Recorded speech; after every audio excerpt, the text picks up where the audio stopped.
All right, how's everybody doing? This is the Comic Samurai. I want to welcome you to my next video, and tonight we're going to be doing another Friday night challenge. These are all put out by the Comic Collector Geek, and he challenges collectors to go through their long boxes and find their top 10 comics with a certain theme. And tonight's theme is your favorite, best, top Silver Age comic. And these are my top 10. Let's go ahead and jump right in.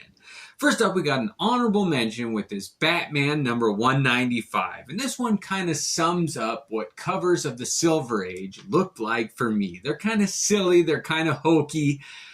There's not much to it, but the colors are getting brighter. The art is getting a little more realistic, and it's moving on from that golden age ridiculousness where they would just jump with no sense of logic or continuity.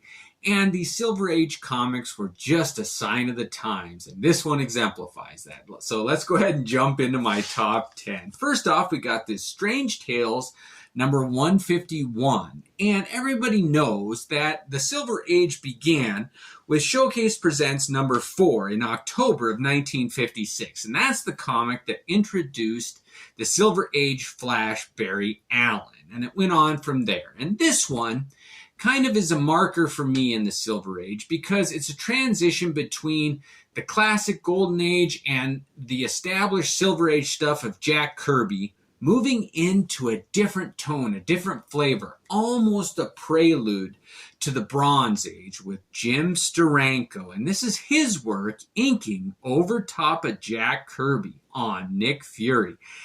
And Steranko was one of those creators that was one of the big names in the Silver Age. And he didn't do much work, but what he did do was so impactful, and this was his first work for a major company, which happens to be Marvel. So moving on from that, at number 9, we got Tales of Suspense, number 80. And this is another Jack Kirby cover, and I'm one of the few people who's not the biggest Jack Kirby fan in the world. I appreciate it, I like looking at it, but it's not something I seek. But this one, I fell in love with this cover. It's the first one in the story that introduces the Cosmic Cube and those stories about an item that grant the wishes of whoever holds it. So it's this item that everybody's fighting after. It's kind of the MacGuffin of comic books, and it's introduced in this comic. And that cover with the Red Skull holding it high, it just, I really do dig this cover. I think this is really one of the underrated comics of the Silver Age.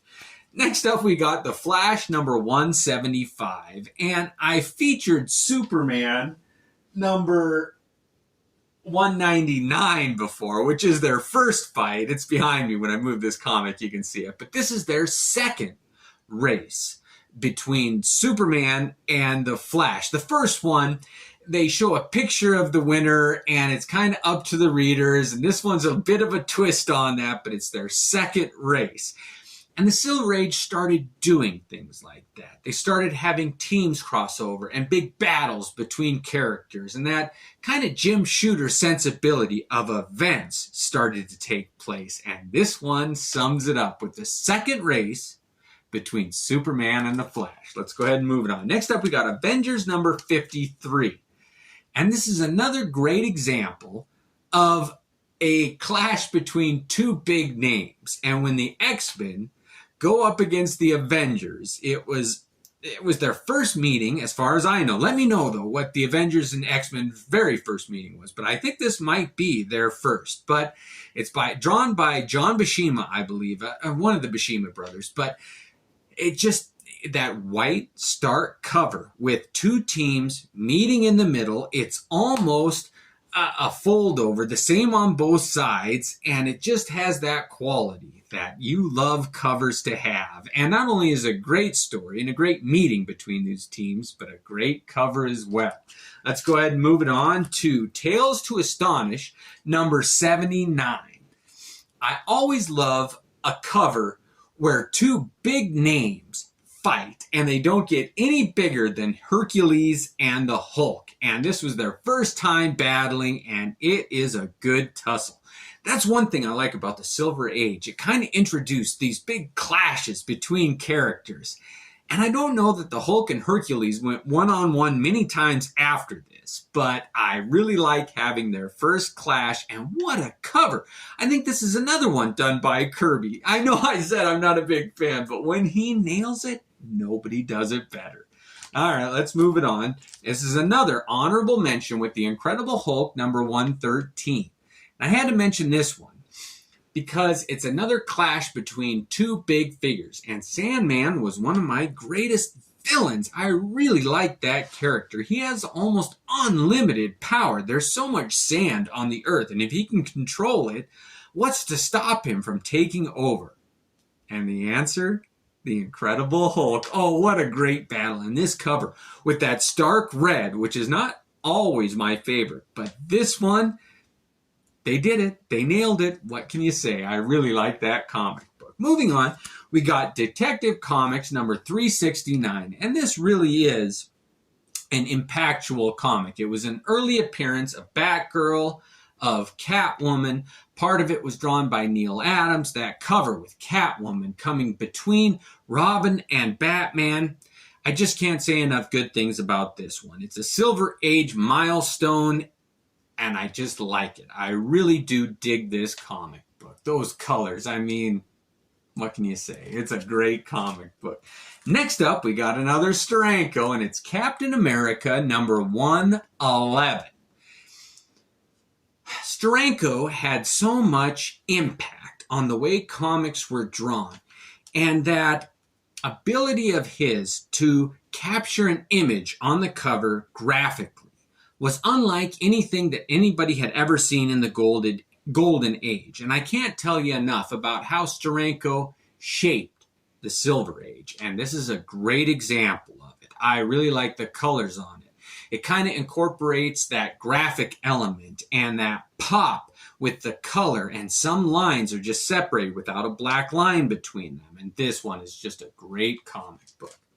Moving on, we got Fantastic Four number 73, and this is another Kirby comic, and I love those issues in the Silver Age that have all kinds of guest appearances. Thor, Spider-Man, Daredevil, those three, along with the Fantastic Four. It just doesn't get much better than that, and this Silver Age comic, I don't know why those white backgrounds just isolate the characters and draw your eyes in, and sometimes it's a cop-out, and I don't like it, but when it's done right, there's nothing I like better. All right, moving on, we got Journey into Mystery number 120, and this is another Kirby comics. He was the star of the Silver Age. There's no argument about that. No matter what you think of him, like him, don't like him, dislike him, he had impact, and he was the king of the Silver Age. But this one, those colors, how it's kind of a wash of the whole chromatic element going from dark to light reds at the bottom, and the Absorbing Man, one of my favorite villains, versus Thor. I'll pay the price of admission every day for that fight. Oh, what a great comic book. Moving on, we got Phantom Stranger number 4.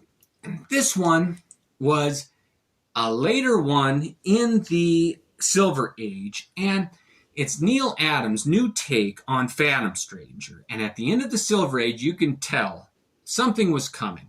It was in the air. You could see the writing on the wall. And this was the Phantom Stranger's new appearance.